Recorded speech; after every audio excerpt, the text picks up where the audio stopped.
Hey, Hornets, it's Friday night, and that can only mean one thing. It's time for some Baker Hornet football coming to you live from the Hornets Nest out in West Mobile as we just had a flyover from one of our branches of service. We got the coach, Danny Daigle. I'm Jeremy Williams, and this has been a very one-sided rivalry over the course of the last decade, but we do know the wheels are turning out here. Things are starting to change better for Baker, and this is a rivalry, quite frankly, that the both sides really don't have a liking for each other, Danny. They don't, and it's been really one-sided the last 10 years or so. Last year's game didn't go good at all from the first play of a game. A little pump and go, big play touchdown from the get-go. And I think we were coming off the Murphy game last year. We were kind of just, really excited to win. Maybe we didn't have the best week of practice. This year I think we're more of a mature team. We beat Murphy.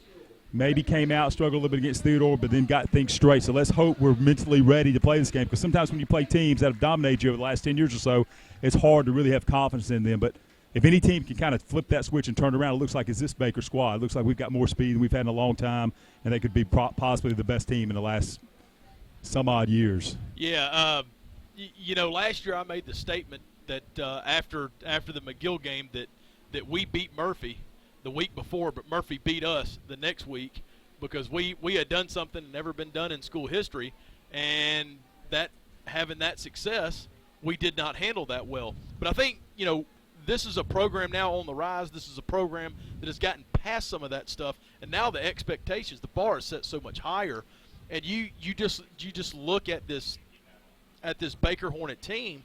It's not, in the past it's been, okay, we've really got to X and O it.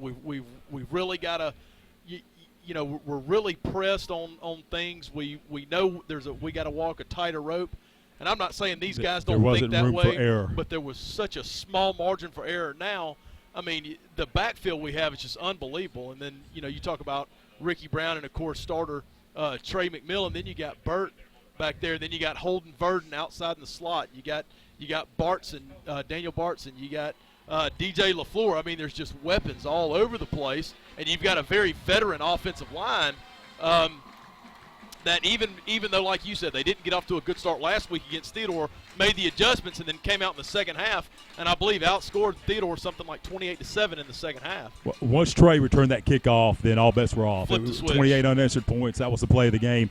And like you said, we've got the best skill position players we've had in who knows how many years. And getting back to last year, coming off the Murphy win, a lot of kids do that. You kind of get caught up in what you just did. It's hard to get refocused, not just at the high school level. You see it happen in colleges all the time. You get happy with what you've done lately, and you tend to kind of get off the process of what you need to do to win the next game. And so we're fortunate we got by Theodore, which was a big region game, and then we can kind of settle back in and possibly, hopefully, be ready for McGill. Yeah, what is it? Coach Saban says it's all a process, and you gotta learn what it takes to win. What you did last week means nothing now. It's all about what's in front of you and how you handle this next chapter. And I also always have found it funny that when Alabama had won their couple of national championships, people had said, well, you're the defending national champions. He said, no, we're not. Nobody can take that from us. We're not defending anything. This is a whole new season, It's a whole new team. And I think you just kind of have to have that mindset from week to week. It doesn't matter what happened last week. You got to handle business this week as the McGill Tool and Yellow Jackets get set to kick off. And it'll be a high pooch kick. It'll be fielded by Ricky Brown. He's going to get to the outside. He'll cut up. He'll be met at the 35. He's still on his feet. There's a scrum out there about the 36. They're going to mark it down at the 37, so Ricky Brown with a nice return. And Baker will start off at their own 37, 1st and 10. And, Jeremy, kickoff return was huge in the game last week against Theodore. Trey returned one around 98 yards. He also had another long return. Jawan Gaynor had one. Trent Archie had one in the punt had a punt return. Yeah, and if you notice, where he broke a tackle and went about 20 yards. The first thing they did was they weren't about to let Trey get the football in that situation. Right. Smart move right there.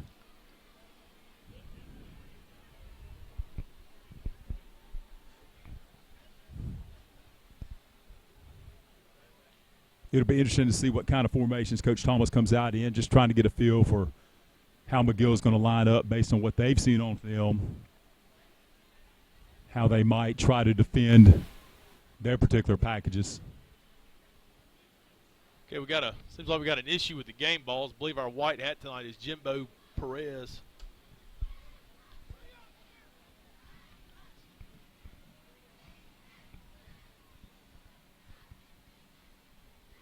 Yeah, okay, the balls need to be approved by the referees before the game. And yeah, some of these guys were in our game Monday. I'm not even going to get into that right now. We probably got penalized 15 times. We'll talk about that more as the night goes on. Home cooking. I'm not accusing anybody of anything. I'm just stating a fact. 1st and 10. Inside give to Beard. He'll get back to the line of scrimmage, maybe lose a yard. Yeah, not a whole lot there. You can see McGill's just going to be fundamentally sound. They've just been well coached. I know they've got a new coach this year, but a lot of the staff has stayed intact, so there wasn't a whole lot of change there.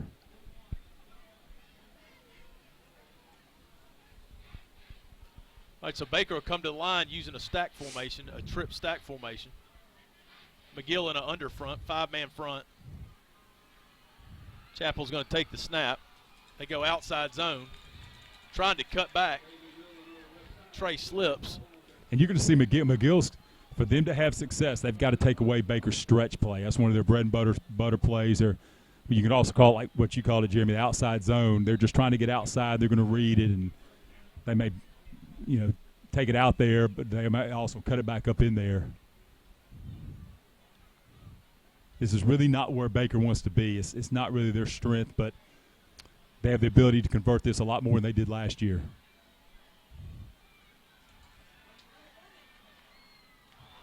Oh, my goodness, that was pass interference. Wow.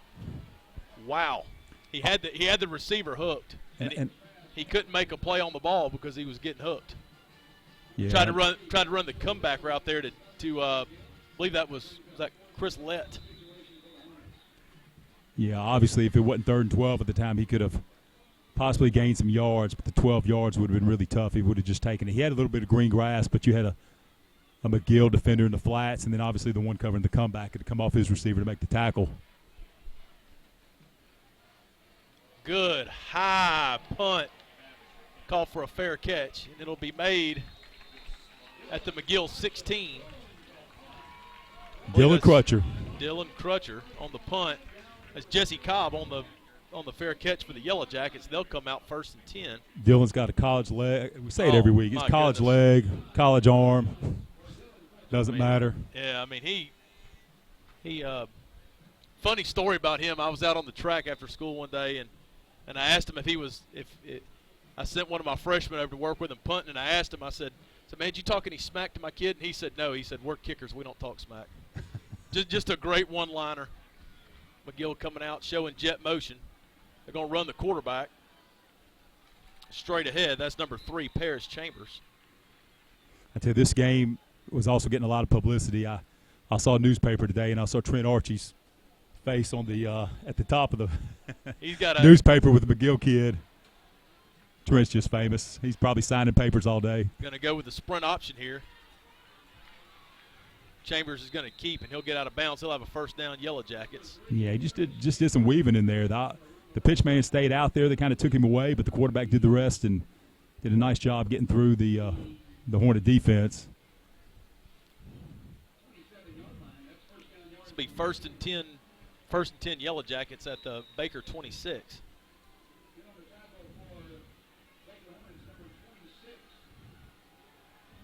Oh, there's nobody right there. It's just a big-time lapse. Oh, wow. That's real bad.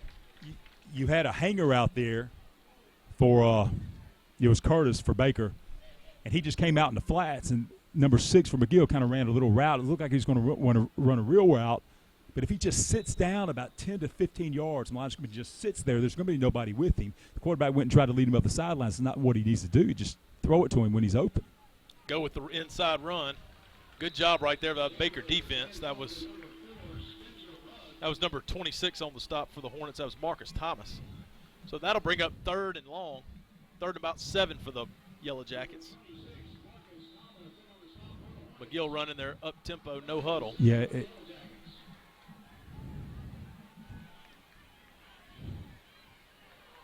That's the exact route you were talking about right there, Danny.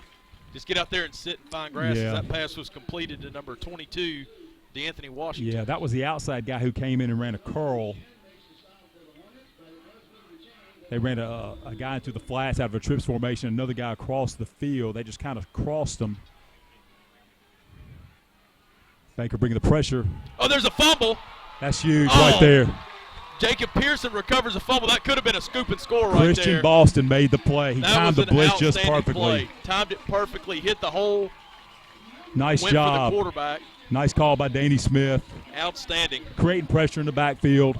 Well, I can tell you one thing I noticed after the first drive is that, McGill doesn't have the big home run hitters they've had the last couple of years. Mm-hmm. It looks to me, again, this is one drive, they're going to have to be a little more methodical. They're going to have to make sure that, they got all the I's dotted and T's crossed. And that's where mistakes can happen. The longer the drives in high school football, the more something can happen. Right. When you have to run 8, 10, 12 plays to go down the field, those are the things. You see it in the pros. It happens every weekend on Saturday and Sunday. There goes Chappell over the right side with a good surge forward on the second effort. Nice job by Landon right there. Getting in behind and getting some push.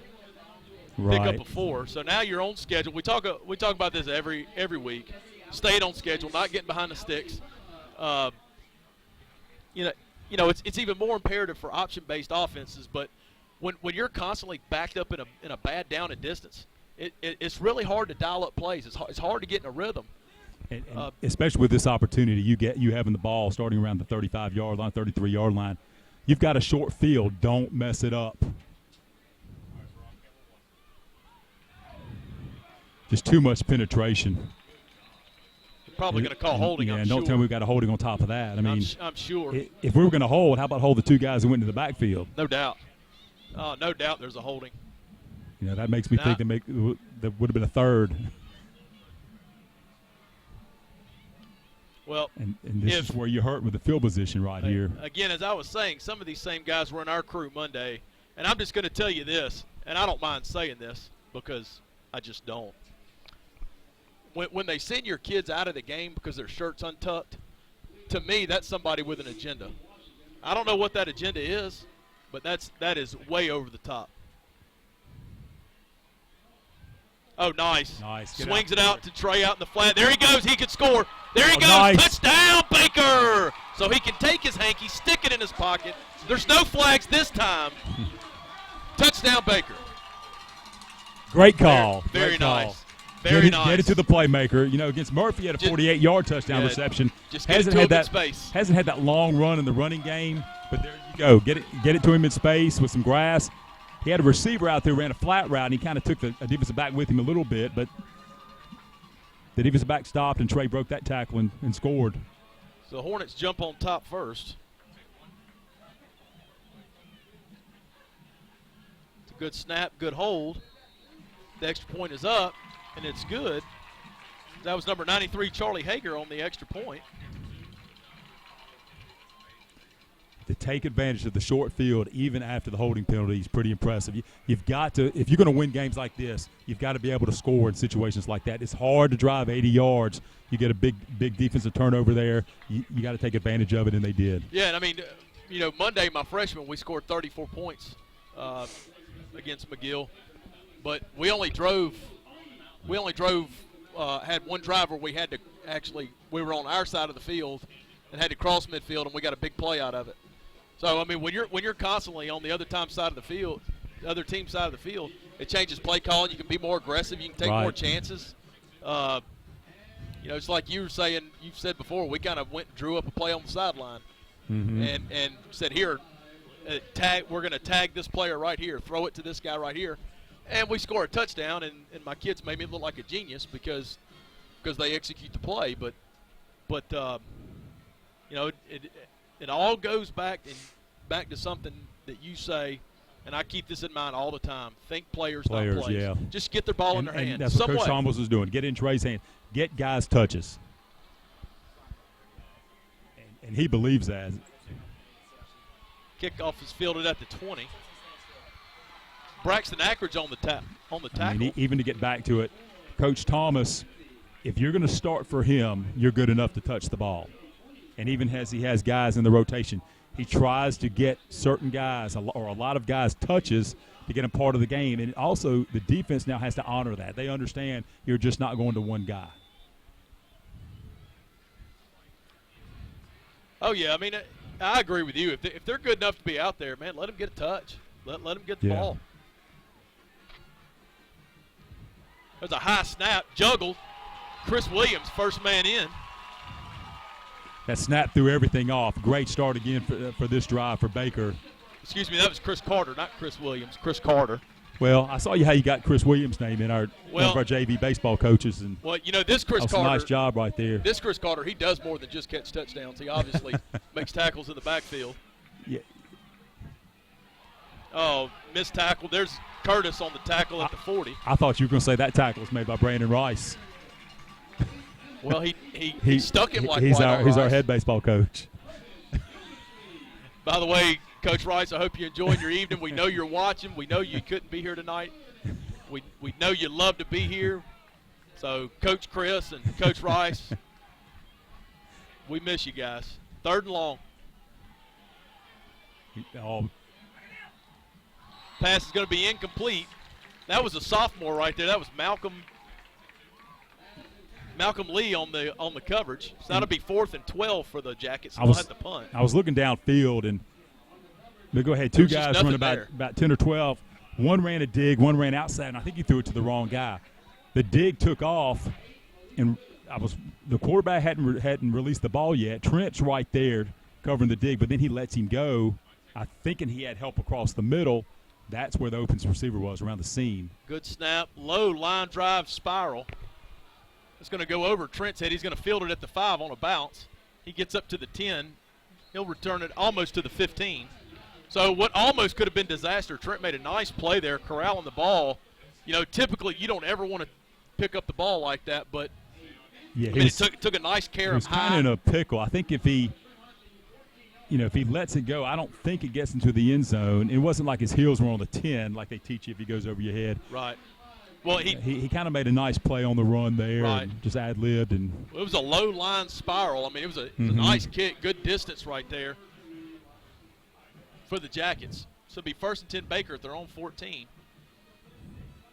Showing man down here.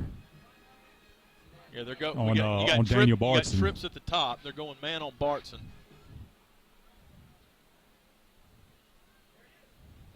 There goes Chappell. He's going to keep it. He's going to get loose, and he'll have about 7 on 1st down.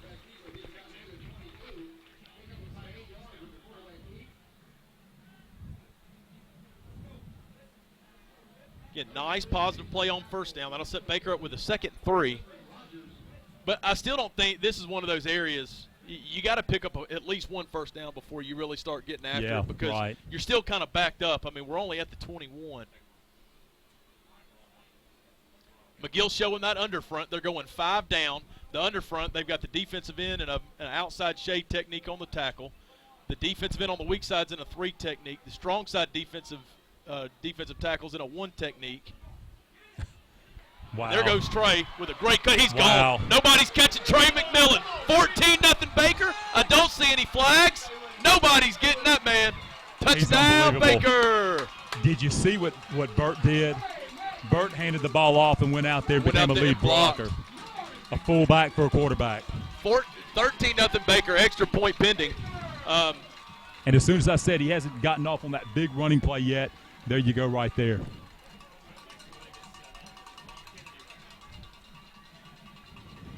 What a great start. This is a far different cry from last year's start.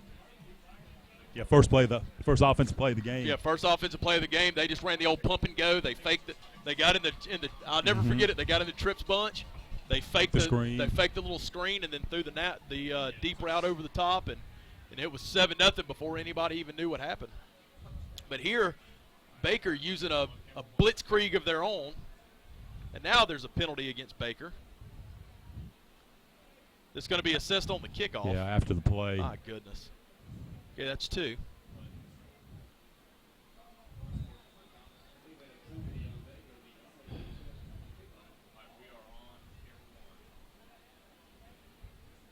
Good snap and hold. Extra point is up.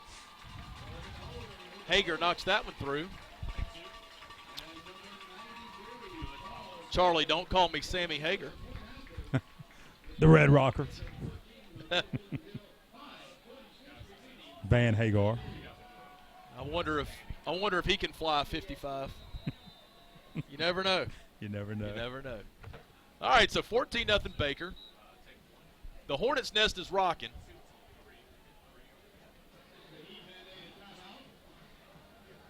I believe they're going to take a heat timeout.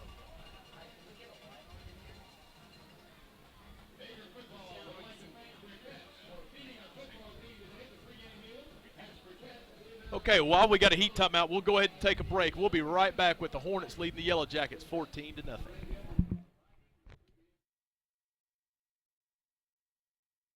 Diesel is a very big industry, and I went into it in a 2-year program at the Bryant Career Tech with Tony Tillman. When Jacob graduated from the Bryant Career Center, he had earned his diesel credential. The Career Technical Center taught me a lot, all the way from not knowing anything about a motor or engine to knowing pretty much every single moving part of them. NCPSS Career Tech. Start your future today.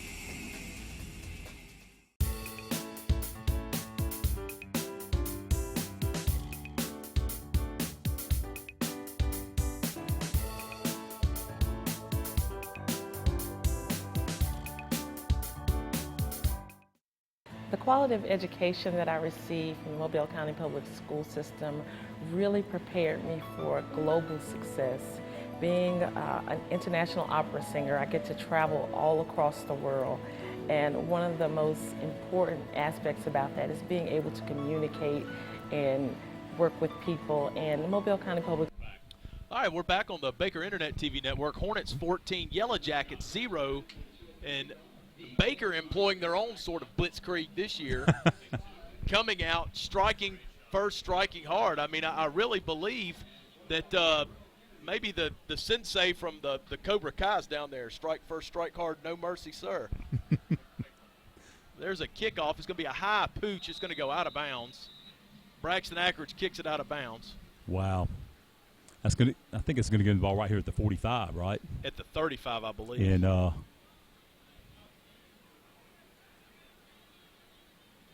they may make or at the re-kick. 50. Well, they had the. Oh no, Monday you had the short field. Monday we got it at the 35. Well, but they were backed up 15. They This kicked, is true. So that's going to, I think, maybe put it at midfield right there. It's hard to turn that down. Yeah, they're going to put it right here at the 50. Yeah, that's not a good way to start. You jump up 14-0. You've hit them with 2 big plays, and then you give them a gift and give them the ball at midfield. So now the first play of last drive when McGill had the bobble snap, we went ahead and made the play in the backfield. That started that whole series right there and put McGill behind the chains. Got to keep him there.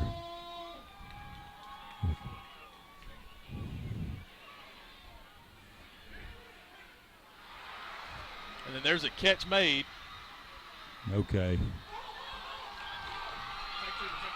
They're going to say he's down. So that's going to be McGill ball, 1st and goal at the 4. I mean, that was just a wounded duck. Yeah, it wasn't bad coverage by Baker. No. I'm watching the whole secondary all the way around, trying to watch each side of the field. The safety just couldn't get there. Took a bad angle. I'm not sure. Tried to go like over the top. I guess didn't want to undercut him and risk getting a flag.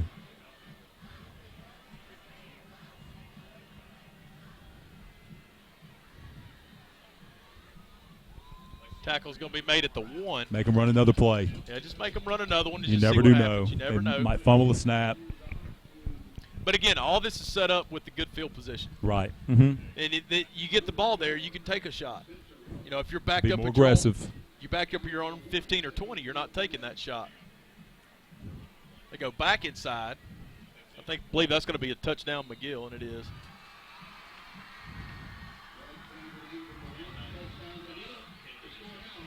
And it's just mistakes. And it goes back to whatever happened after that touchdown. It backs us up 15 yards. That's one less first down McGill has to have, and then you have a kick out of bounds. They come out in the old swinging gate, water bucket, polecat, whatever you want to call it. But Baker's lined up and ready for it.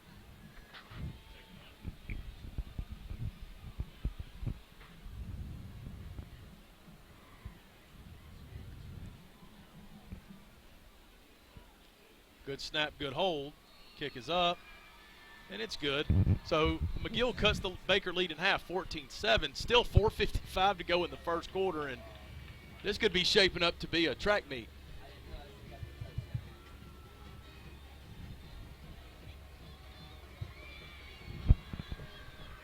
You know, for Baker, it's just all about answering right here. Just keep your composure. You still got the lead. It's early. Just run your offense. Right, just run it. I mean, I'm just going to go ahead and say it. When we go out there, number 3 is the best player on the field. Right. You know Trey's going to touch it. McGill knows Trey's going to touch it, and you still have to give it to Trey regardless. Right. But, you know, Bert's going to have to take care of the ball some, and they're going to have to throw it a little bit too.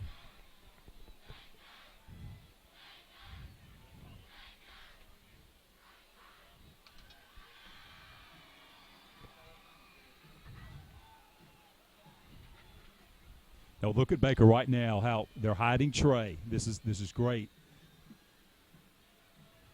Now they're breaking him off to the right. Let's see. Oh, no. McGill's going to get the ball right there. The ball's going to be dead. But McGill's going to have it. All right, so the ball goes right through Ricky's hands, and McGill recovers. What a big swing in this game. McGill made mistakes. We took advantage of it. Now we're the ones making mistakes. And both these teams, they expect to win the game. This is, you know, people kept asking me about it, and I know even though McGill's dominated us, it just wouldn't shock me if it went either way. It's kind of one of those games. We've had a great start, and so obviously we feel like we can win this game. But it's McGill, you know. They're still a good team. They've played a tough schedule against Viger and Fairhope. They expect to win every game they're in also. That's their mindset. Like 1st and 10 Jackets, they go with a zone stretch play. You got to set it right there. Do you get held? They got it. That's Trent Archie. He made the play. Looks like he got held also. Yeah, 24 holding 24. That looks like they're going to get Terrell Kennedy. And even then, they stopped him for no gain. I'm still guessing they'll back him up. Stringing it out. Yeah, back him up, take the yardage. Take the 10 yards. Make it 1st and 20.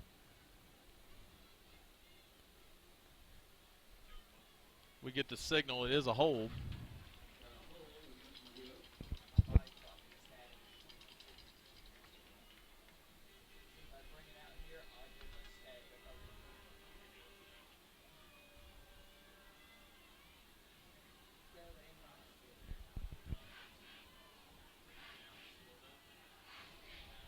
All right, so it'll be 1st and 20 for the Jackets. Excuse me, 1st and about 17, I think it is. They're going to go quarterback draw here. May just make the tackle, get him on the ground. There you go. That's Marcus Thomas on the tackle. You've called his name a couple times already. 3 on, 3 off. I love how Danny Smith plays a lot of players on defense. You know, that's one thing he has long talked about. You know, one of our first conversations, you got to build depth. And it starts when they're in the 9th grade. It's even more based on down and distance here.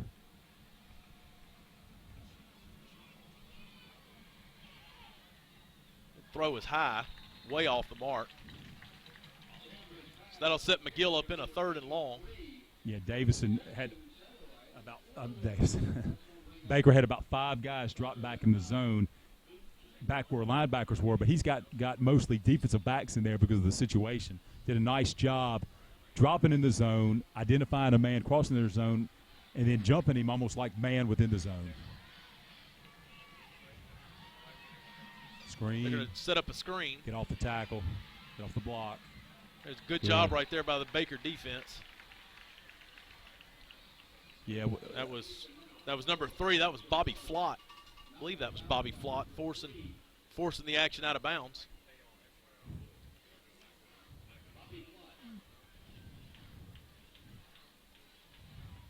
Flott getting a little more playing time this week.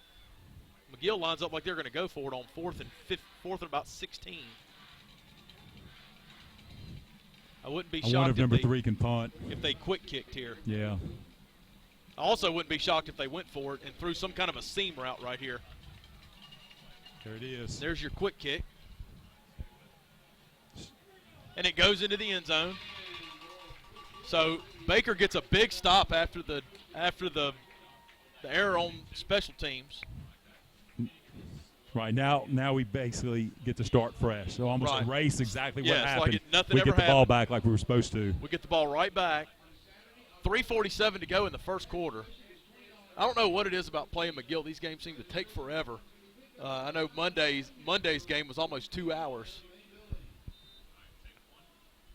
What ended up being a 34-28 victory for the Hornets.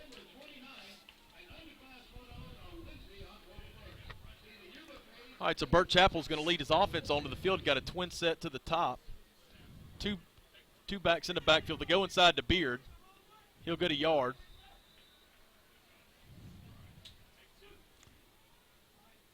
I would just like to see the quarterback in the back carry their fake out a little bit more. Yeah, and I tell our kids a lot, and I got this from you. Be great at the little things. That's a little thing. That's just a little thing you can do.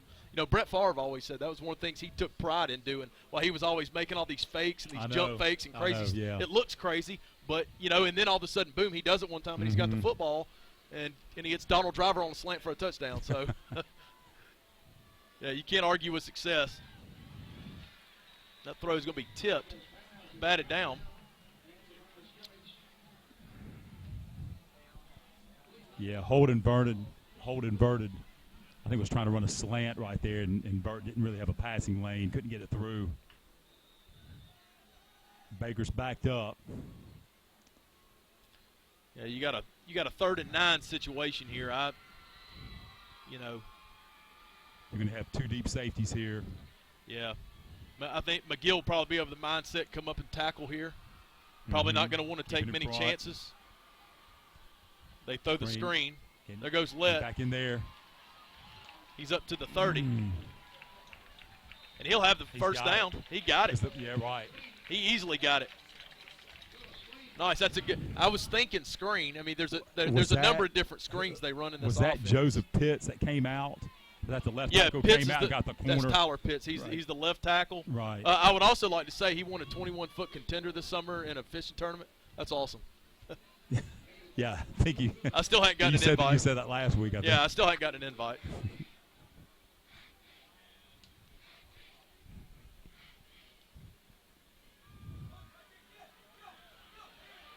Wow. There goes Trey. He just hits it a little bit different than everybody else. Yeah, he's just got that little bit of juice, He just so silky smooth. Still, the run he had last week against Theodore, where he cut through that little crease and just went all the way back across the green. I mean, that you can't teach that. So you can work on it and you can get better at it, but you cannot teach that. It's vision. Yeah, that's his first touch of the series. Yeah, I mean, you can't give it to him every play. You're thinking he's going to get some more, though. You got to keep feeding him. Oh, no. And that pass is going to be dropped. They're going to say he's down, and they're going to give McGill the ball. No, the back judge comes in and says incomplete. Calls it incomplete. Yeah, Burt was late getting that ball to the outside. Yeah, and I'm not sure who's really open for a high school kid. Right. He didn't have a lot of room as far on as the that play. definition of open. You usually have somebody run out to the flats here also. And now, I love the play call there. 2nd and 3. See, I think Burt could just run it there. Oh, yeah. Even if he has one guy out there, I'll take him one-on-one with anybody. Sure. He's got feet to where he can juke him, and he's got the toughness to where he can break a tackle.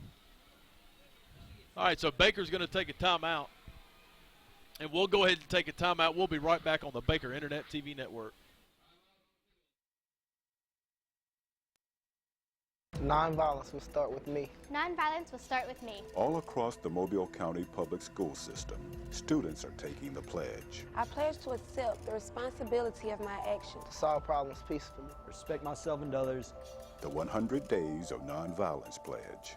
It's an initiative to help explore alternative means of stopping violence among school students. Will you take the challenge? Get involved. Take a stand. 100 Days, 100 Ways.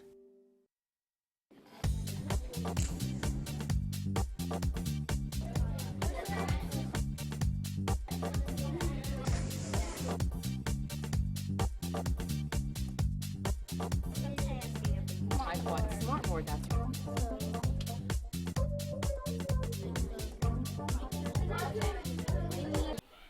All right, we're back on the Baker Internet TV network. 3rd and 2 for Baker. Burt Chappell set to take the snap.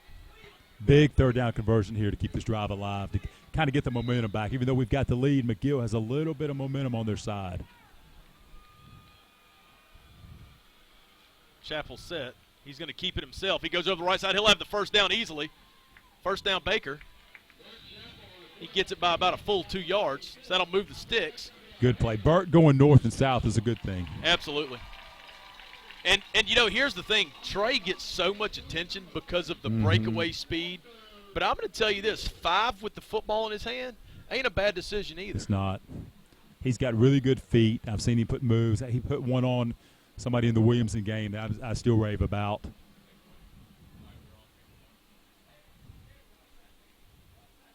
They go back inside. I believe that's Ricky Brown. He'll stumble forward. He'll get about 4. I tell you, McGill's got a big defensive tackle down there, number 98, Kermit Frazier. He's 6'2", 3 1/4. And it can be hard getting push against those guys. But I tell you, if you could just keep pounding on those guys, just keep pounding on them, you can wear them out. 3 1/4. 3 1/4. That's a load.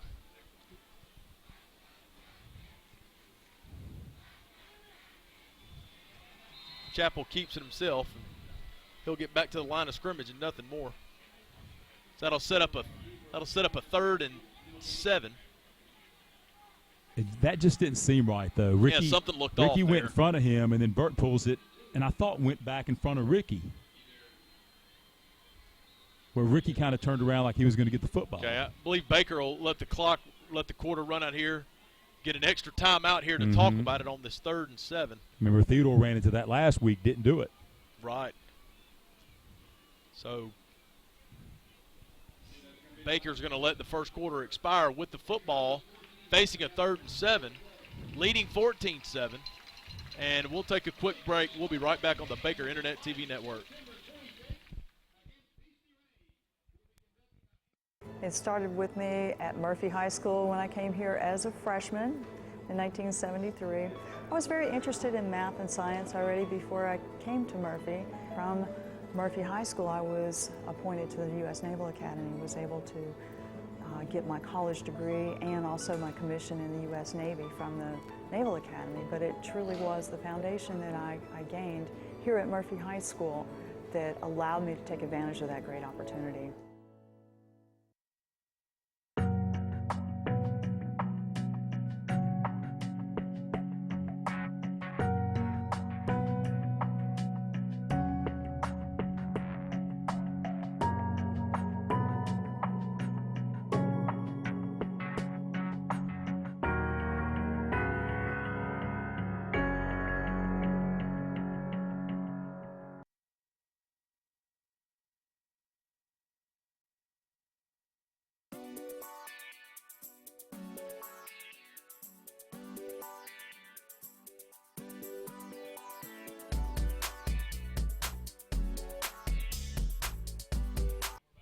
All right, we're back on the Baker Internet TV network as the Baker Hornets with a 3rd and 7.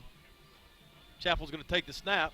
He's going to look to the slant. Oh, and the pass is nearly intercepted through the hands of number 23 for the Jackets, Joshua Williams.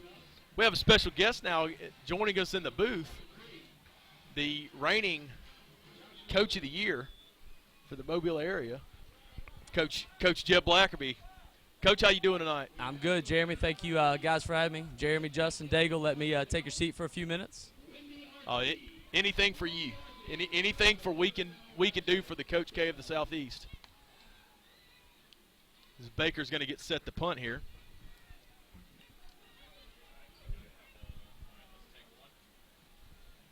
Crutcher gets off a punt. It's a wobbler. It's going to get down inside the 20. So McGill's going to have to go the length of the field. And, Coach, I know you've been with the boys in the offseason, and you've been out there working and conditioning. And just tell us a little bit about what's going on right now with Baker basketball. Well, right now we are doing a whole lot of running, conditioning, and lifting the weights. Of course, we're still in the offseason. We got about 4.5 weeks until we can actually get the round ball out and start practicing and drilling and doing tryouts. So right now it's just a whole lot of getting stronger, getting faster, getting more athletic, and just the off-season fun. Yeah, the time of the year that players hate the most. Luckily you'd say that, but this group actually I think really embraces it and enjoys it. Outstanding. Well, when you have good leaders like Jared Holland, Carl Reese, Demetri Williams, we'll talk more in a minute. Guys that have played a lot of football games together. A lot of basketball games together. A lot of basketball games. They're with each other a lot. You see them each other on campus. You can tell they have a real bond with each other. They're not just on the team together. They're best friends. They're teammates, and putting in the work also helps too. There we go. Yeah, nice tackle at the line of scrimmage. I believe 34. Yeah, going along with that, it's conditioning. It also is kind of the time for team bonding type of stuff. And like you said, seeing them together at football games, doing stuff together on the weekend, all that kind of stuff. It's where you get closer and tighter, and makes it better for the season when you do have a downtime. All right, so 3rd and 6, straight drop back. Come on. Pump fake. Looking to throw. Throws over the middle. That's going to be caught for a first down. I wanted to say Alec Hazard getting his first action of the year. He had a torn meniscus, had surgery in the offseason, missed the first couple of games, and he's back. And as soon as he gets in there, makes his presence felt. So certainly glad to have Alec Hazard back. Coach, y'all, any early season tournaments, anything big going on? Yeah, we opened up the season with BC Rain. It'll be our first game of the year. But actually, soon after that, we're going to be in McGill's tournament, their tip-off classic. And so we're going to play Saraland, Faith, and Cottage Hill. And so that'll be the second week of the season, and hopefully football will still be playing. But that's kind of what we start off with. Anything out of town this year? Ranked opponents? Anything? Yeah, we're going to Gulfport's tournament during Christmas. We're also going to go to Newman's tournament, which is in New Orleans, home of the Mannings, which all you football folks know, of course. As far as rankings, who knows when they come out, but obviously we should be pretty good. Theodore in our own area is going to be darn good. And so we what's the young man's name for Theodore? He's going to be a senior this year. He's going to be senior, Dejon Ingram. Yeah, thank He's goodness. Getting a lot of hype. That kid that kid is legit. I watched him play twice last year, and he did not disappoint. Yeah. Unlike, sometimes you see, you hear all these things about players, and then you're like, he was okay, but he's good. He's really good. No, he's a no doubt Division I player, and that's the thing. They got 3 really good senior guards, and we got 4 really good senior guards. So it should be some really good battles this year. When we, I wouldn't be surprised if we play each other 3 or 4 times by the time the season's over with playoffs and everything. Now, what's the region going to be this year for basketball? It's the area instead of regions, so it's us, Theodore, Davidson, Bryant, MGM. It's a 5-team area in 7A now. We're the only 5-team area, and we'll cross over with McGill, Murphy, Fairhope, and Foley. For playoffs? Playoffs, and out of those 2 areas will be the South Regional in Dothan. Okay. And obviously we're hoping to get there this year. What are the preseason projections? Who's supposed to be the big teams this year? And in our side of the area, definitely Theodore and us. And Davidson is always, very good. On the other side, it'll be interesting. McGill lost a lot of talent, but they're going to scrap and get after it. And really, I don't know as much about Fairhope and Foley right now. That'll be 2 teams we'll have to scout and get ready for, of course. Well, I'm just going to give you a piece of advice, Coach. The word is, when it comes to Mobile and Baldwin County, that Mobile County has the better ball players, but Baldwin County has the better coaching. So I'm gonna lay that is challenge that football down. or is that basketball? Well, it's supposed to be for football, but I'm going to lay that challenge down to you because I know you'll debunk that myth. Yeah, I think there's some pretty good coaches on this side of the water, so absolutely. I think plenty of us would disagree with that, or at least we give pretty good efforts. But we definitely do have some players. I'm not going to disagree with that. Us, Theodore, many teams. Nice stop in the backfield there. McGill's putting together a nice drive here. They've gotten all the way down to the Hornet 35. And, one of the things Danny and I talked about earlier was the number of plays a team has to run. I mean, you can tell, McGill is they're very disciplined. They're very good at what they do, but they don't have that explosiveness like they've had in the past, and they're really having to work hard to get down the field. And the longer they stay out there, the more prone high school kids are to make mistakes. So, right. Well, obviously we took care of that fumble earlier. Took it come up back and with the screen. Get him. He stepped out of bounds. They're going to what, mark him out at the 28, it looks like. I've been impressed with Trey McMillan tonight. I'm sure they have been as well. He's been he's a stud. We need to get him as many touches as possible, which I'm sure Justin Thomas realizes. Danny was talking about it earlier. We know Trey's got to touch the ball. McGill know Trey's going to touch the ball, but he's just got to touch it. Absolutely. I mean, it's kind of like your stud basketball player. It doesn't matter if they go boxing one on him. You need to find a way to get him the ball. Don't think plays, think players. Absolutely. Just put it in their hand and see what they can do for you. They just clear out the zone, and Cobb sits down again. He winds and weaves his way through traffic, and he's going to score. Yeah, their quarterback's kind of sitting back there too long in the pocket. Not much pressure right now. Well, it looks to me like they're using a little bit of a mush rush and making him stay in the pocket and forcing him to throw the football. But the problem with that is all that is, that's just a simple flood concept. They're flooding one side of the field. They're clearing out for in this case, number 6, Jesse Cobb. And there's nobody there. It's, nice concept within their passing game. They've done it a number of times. That's really been the thing that hurt us coming down the field. Converted a couple third downs that way and then ultimately scored to tie the game up. And Baker will get the ball back with 7:31 to go. So, aside from basketball, Coach, how's the family, the boys? They're all good. I wish they were here tonight, but they got to spend some time with their grandma and anyways, hang out and spend the night with her tonight, so they didn't pass up that opportunity. So, but they're busy with swimming and t-ball and coach pitch baseball and all that kind of fun stuff. There you go, man. I tell you, when you start having kids, you think as you get older, you start to slow down. But the older I get, it seems like the busier I get. No doubt, and the me time gets less and less. Absolutely. Especially with 3 boys, we are pretty busy and not always getting to do exactly what you want to do. It's more about your boys and the family and those kind of fun decisions. But it really is fun, of course. Absolutely. I mean, that's what makes life worth living. And I know I just wanted to talk about that briefly because people come out here and they say things that they probably wouldn't. They say out here sitting in the stands that they pooch that they wouldn't normally. They probably wouldn't say to your face. And we're human beings too, and we have families and we just do the best we can with the time we have. And for anybody who doesn't think that 25 seconds goes by fast, it goes by extremely fast. So, well, that's true. Basketball's so different from football as far as the time that they play. So much of it in basketball is on the players out there and making reaction decisions. You got to do so much of the coaching during practice and beforehand, and then sometimes obviously there's coaching in the game, but there's a ton of just they got to make good decisions. And you have timeouts, and when they come to the bench, you can talk and you can call plays, but it's such a different sport than football as far as having to make a play every possession in football, obviously. And there is some truth to controlling the tempo in football, but I mean in basketball, I mean, tell me, just based on your I know you're not a football coach, but just based on your observations, how similar or how different are the two sports as far as pace, in your opinion?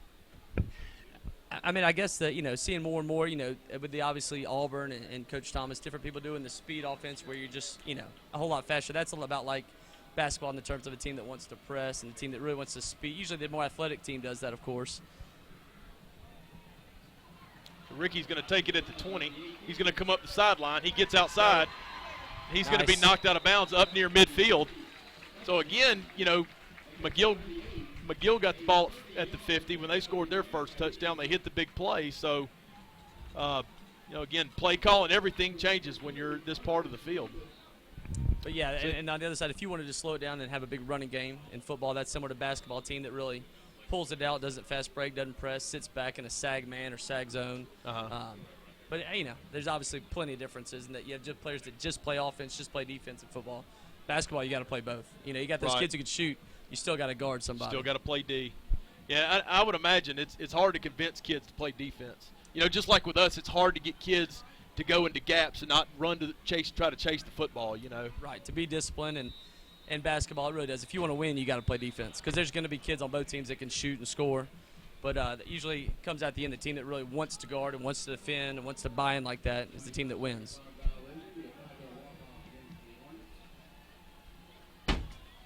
Yeah, playing so much of anything in any sport. It doesn't matter if it's baseball, football.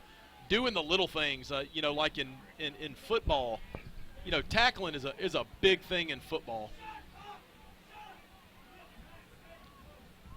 Tackling's a big thing in football, but so much about tackling and blocking is just simple want to. It's just wanting to do it. It's effort. It's going the extra mile to get it done and get it done right. It's a nice tackle right there from McGill, actually. Burt gives it to Trey, and he'll have about 3. That'll set Baker up after the penalty with a 2nd and 12.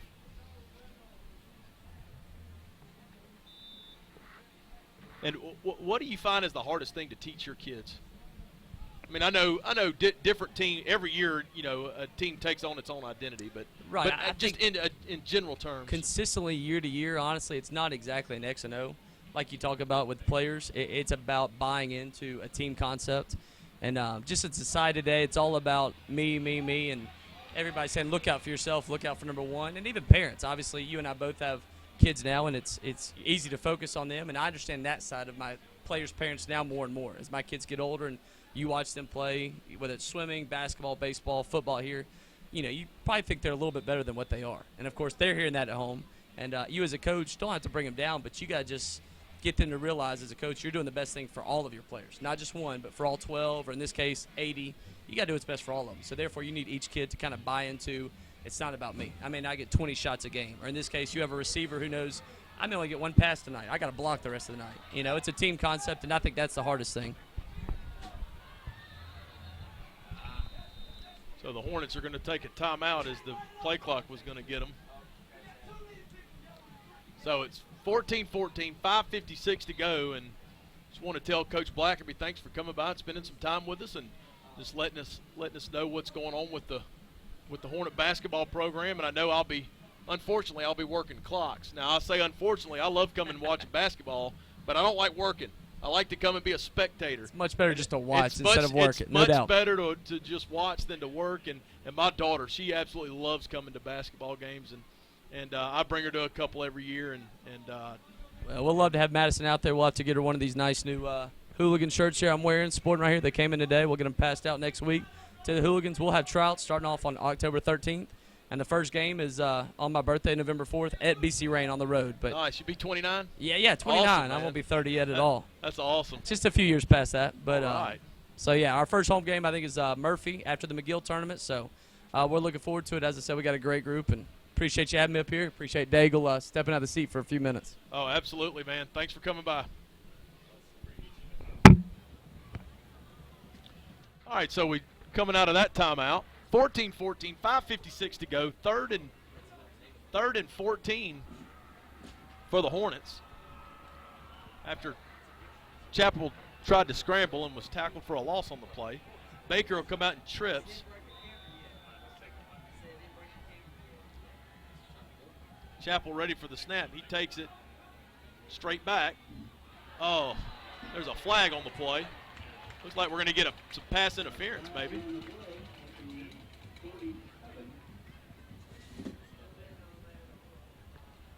Maybe we can get bailed out like the Ford Motor Company here.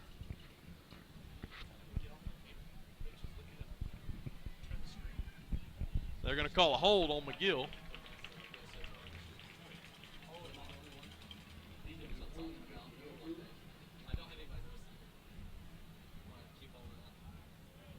is that McGill's head coach is out on the field. They're making them get off the field. It's been an interesting series. I was over there with the coaching staff, and they just had a hard time getting lined up, getting the play call in. They try to check, and actually Coach Thomas checking plenty of time and sent a play down, and for whatever reason, the kids out on the field just took a long time to go ahead and get it called. I think we had a delay called on us, and we had another timeout we had to call. Oh, pass is incomplete. They're running that swing pass again. And if Trey catches that, he probably gets it. Yeah, So that'll force Baker to have to punt here.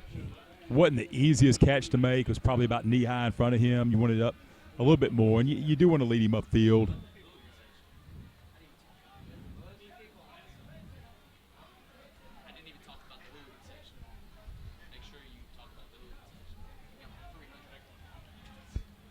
Good punt. It's going to take a good Baker bounce, and it's going to die at about the 6-yard line.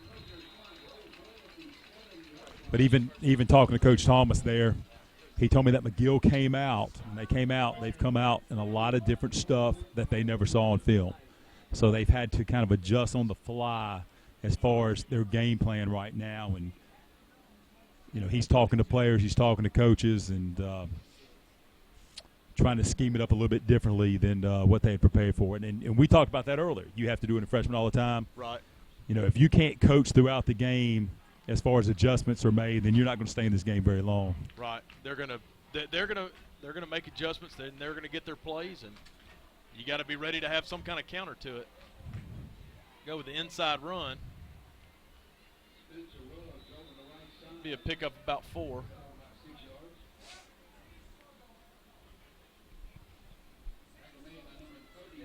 Excuse me, a game about 6. It'll put McGill in a second.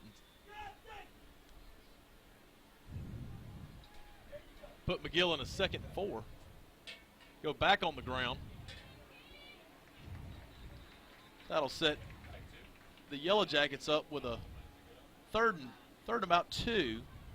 Big play right here. Yeah, look for him to run the football. Even some of the tendencies that McGill's been doing. I think we would be shocked if they would pass the ball in this situation. A 3rd and short. Let's see what they do. They go sprint option. There you go. We were there and overran it. We had him.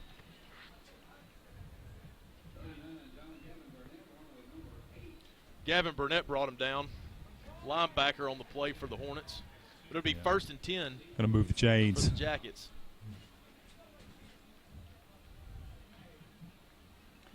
That last drive, McGill looked like they had a lot of success throwing the ball in the middle of the field. Yeah, well, they were just flooding the zones. Right, all they were doing.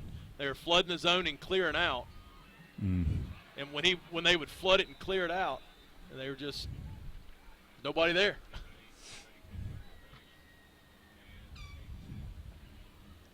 All right, so Alec Hazard's checking back in.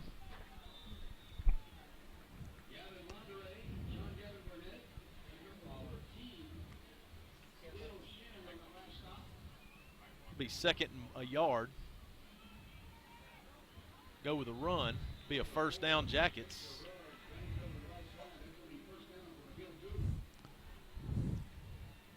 Yeah, I think McGill probably wouldn't mind just having a sustained drive here. Taking the last 4 minutes off the clock and a half. They go stretch zone. Like you said, they've got to be a little bit more methodical now with their personnel. And I've heard they're young. I don't know how true that is, but you can look for them to be explosive next year, maybe more explosive next year.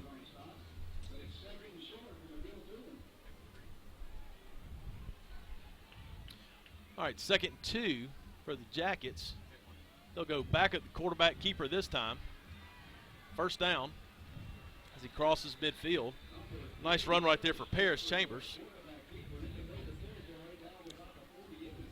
And it's just all zone right here. Yeah. All zone, little by little.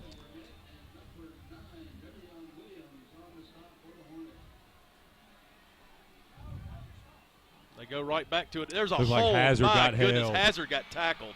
Alec Hazard got tackled in the backfield. That is, I mean, he got yanked down by his shoulder pads. I could see that right here From behind, booth. right. How does the right in front of us. How does the white hat not see that? That's pitiful. That is absolutely pitiful. No hankies on the play. That is absolutely terrible.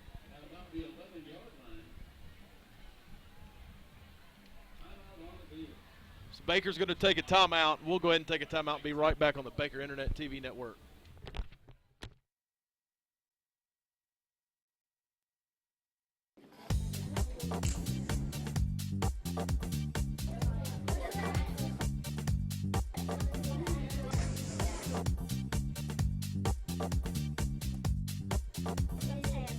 Type what? Smartboard, that's right.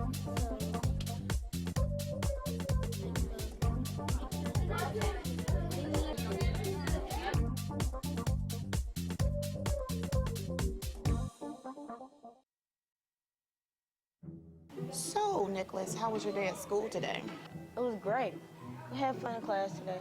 So, what did you do differently today at school? I mean, any new projects? We got a progress report today. You got your progress reports today? So, how did you do? Don't know. You don't know. That's okay. We can check that right here. Wow. Nicholas. All right, back on the Baker Internet TV Network. 1st and 10, McGill at the Baker 11. 14 all, 3:06 to go until the half. Give is inside. We'll get down to about the 3. Yeah, they haven't thrown a pass this whole drive. They've just slowly, methodically just ran the ball. A little tailback, a little quarterback, and then had kind of a big running play here. But this is tough, kind of tough to take, tough to watch right now. Get him on the ground. There you go. There's a nice play. Make him run another one. Right, make him run another one and make him kick a field goal. But Gill with all the momentum, we jumped out 14-0, and then they've just kept their heads in the game and got some big plays themselves. Yeah, a couple mistakes that really slowed us down, kind of allowed them to catch their breath. And as we get some more beef inside there. They go with a quick huddle. Quarterback's going to keep it himself. He's going to be stuck. He's going to be stuffed at the 2. Fellas. So that'll be 4th down for the Yellow Jackets.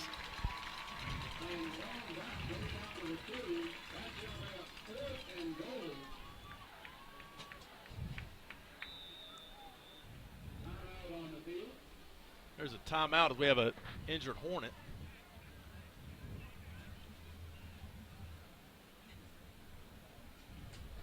Can't see who it is from here.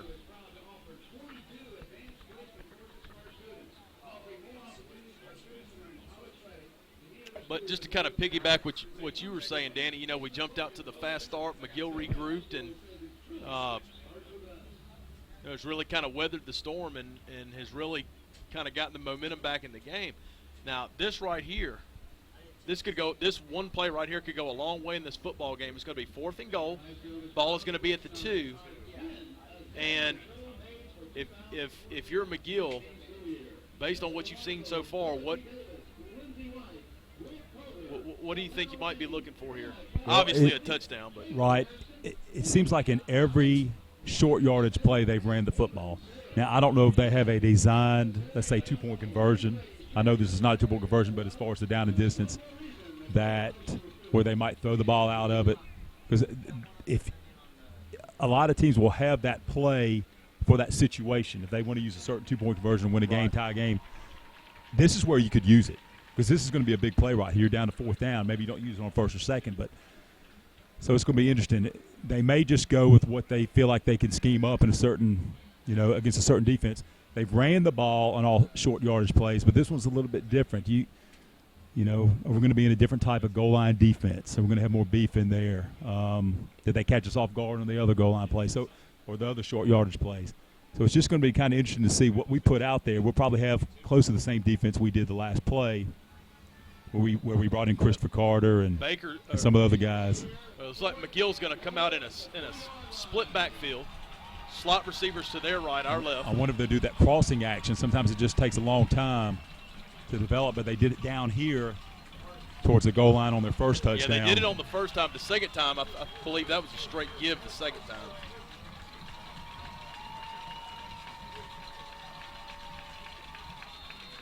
Yeah, there's a delay of game, so I guess they're going to kick. They might just kick it. They are. They're going to kick a field goal here. Let the clock run down, give their field goal kicker a better angle. This is the tough hash right here. The ball is on the right hash, the kicker's right hash. This is the tough angle for the right-footed kicker. And McGill in the past has been known to have really good good kickers.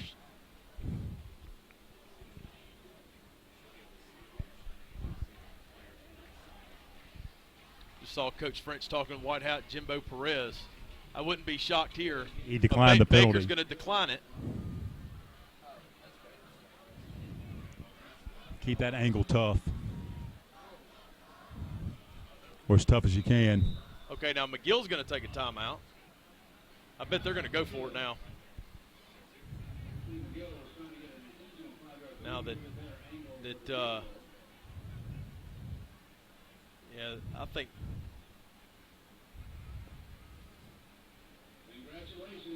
This is some coaching right here. Yeah.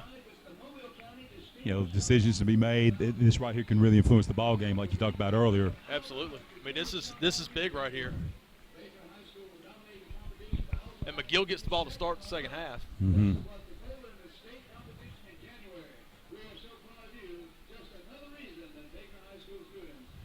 So Coach Jack French rolling the dice a little bit there. I would not be shocked to see McGill go for this right here.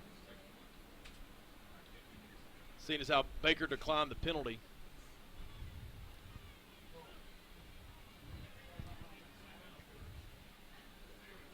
You know what? If you're a Baker coach right now, would you rather him kick it or go ahead and go for it, try to get the stop? I mean, what?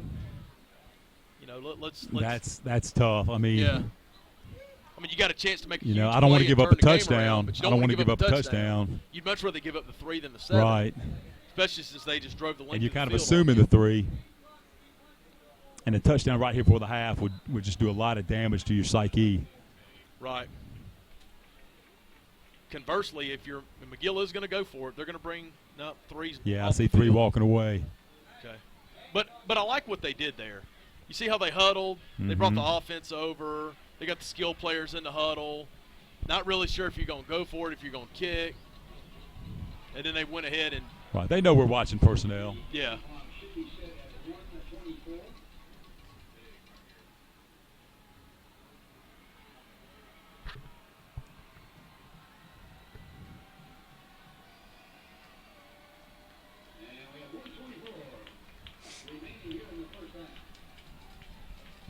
So McGill is going to try the field goal here. 1:24 to go. First half, 14 all ball game. Good snap, good hold. It's booted, and it's good. Looked like it kind of came off funny there, but with 17-14 McGill, so Baker scores the first 14. McGill scores the last 17. You know, offensively, Baker's just got to get settled down. Yeah, like I told you when I was settle. over there. Just had a hard time lining up, getting some checks called in. And, you know, you can't run anything if you just can't line up. It's just the ABCs. It's the little things, as we talked about earlier. Right.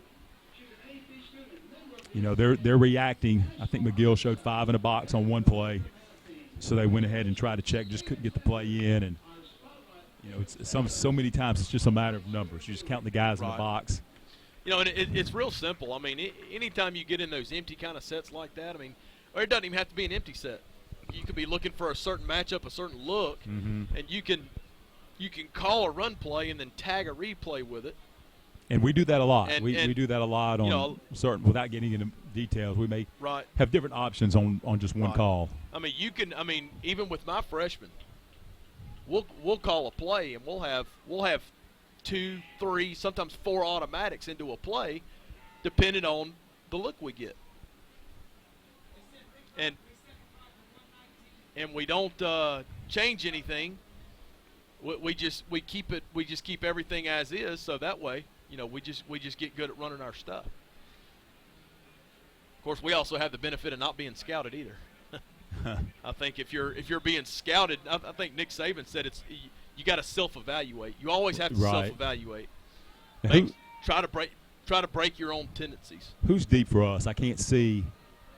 I see Ricky's right here.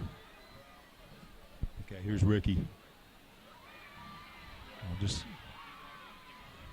He'll get to about the 31. He's still going. He gets up to about the 36. Good hard running. Yeah, good tough yards there on the return. That looked like that was Jawan Gaynor back deep. Right, I think it was Jawan and Trey was on the other side of the field. Right. It's interesting to see if they'll make some sort of adjustment on that.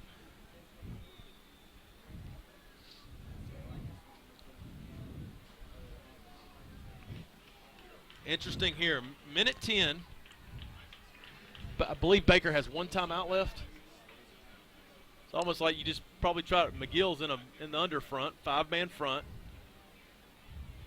Single safety in the middle of the field.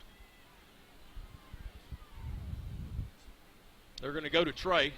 There he goes to midfield. He fumbles, but Holden Verdon, Johnny on the spot.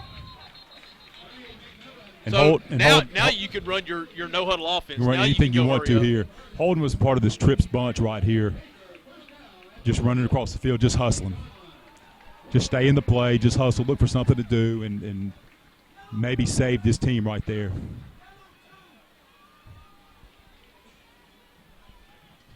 The clock's running. There goes Trey again to the outside. Get out. He's going to get out of bounds. He gets down inside the McGill 40. And that gets looked out like of bounds. a safety that just kind of came unblocked. And sometimes you can't block them off. You're trying to seal the edge, and the offensive line did that.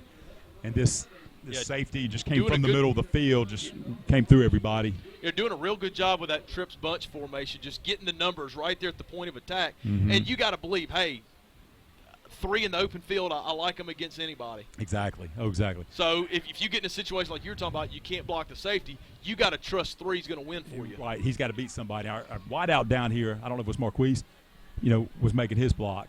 He's got somebody. Let me tell you, it really looked like he had Holden open, and I don't know when Burt released the ball. They may have come off Holden as the ball was being thrown. So the interceptions run back to the Jacket 39.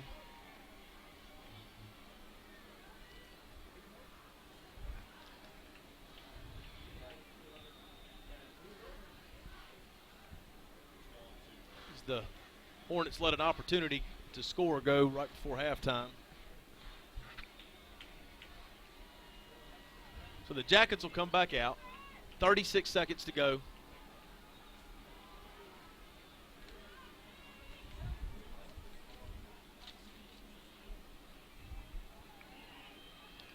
Straight back, rolling to his right. Marcus Thomas in pursuit.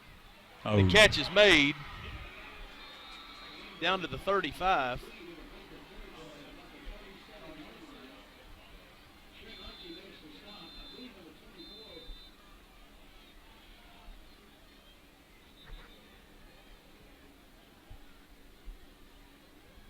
There's a penalty on Baker.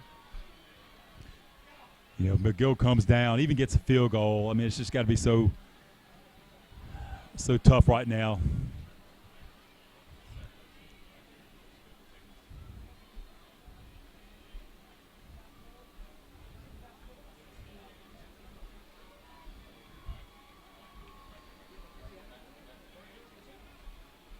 So that penalty will put McGill down inside the 20.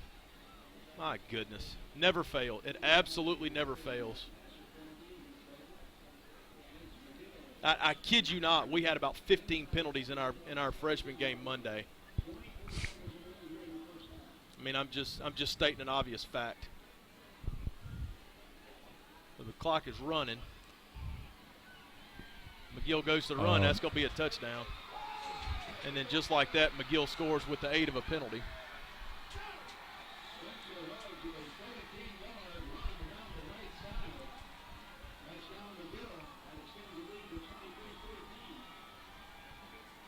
think this whole sideline's kind of stunned right now.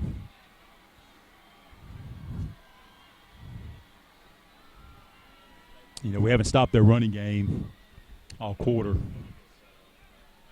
Yeah, I mean it's been all run. And they're running.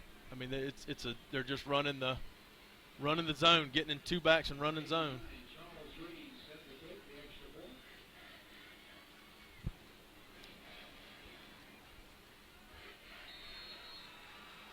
So the extra point is up and good. It's now 24-14, and Baker's really got. I mean that right there is a crusher.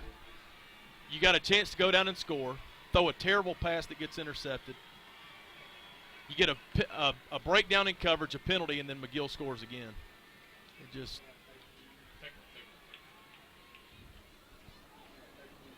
unbelievable how those hankies fly in certain situations, though.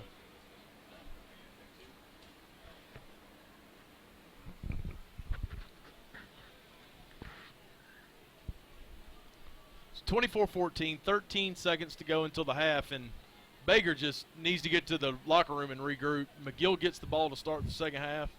Yeah, I think for Baker to come back in this game, they've got to stay out of obvious passing downs. And I know in that situation they were up against the clock there, so they're trying to do stuff, but they've got to methodically drive the ball, run the football, still throw it, but keep them off balance with it. There's a deep kick. That's going to be taken by Gaynor. He'll get to about the 19. I just think Burt right now is having trouble looking at a field that's flooded with different players, a lot of players, let's say a trip side or just trying to read a defense and just being able to make the right read, maybe just trying to let the game just kind of flow a little bit different. All right, looks like Baker's going to get in victory. Go ahead and take a knee, get to the half, and just very simply regroup, and they will. So what started off as a very promising half for the Hornets ends up in a 10-point deficit. And we'll go ahead and take a break, and we'll be back momentarily on the Baker Internet TV Network. I saw Mr. Tillman's class. Just that quick little 5 minutes I had with him made me think that I really wanted to do small engines. I just love tinkering with them. Just a gearhead. Graduating from the Career Tech Center has allowed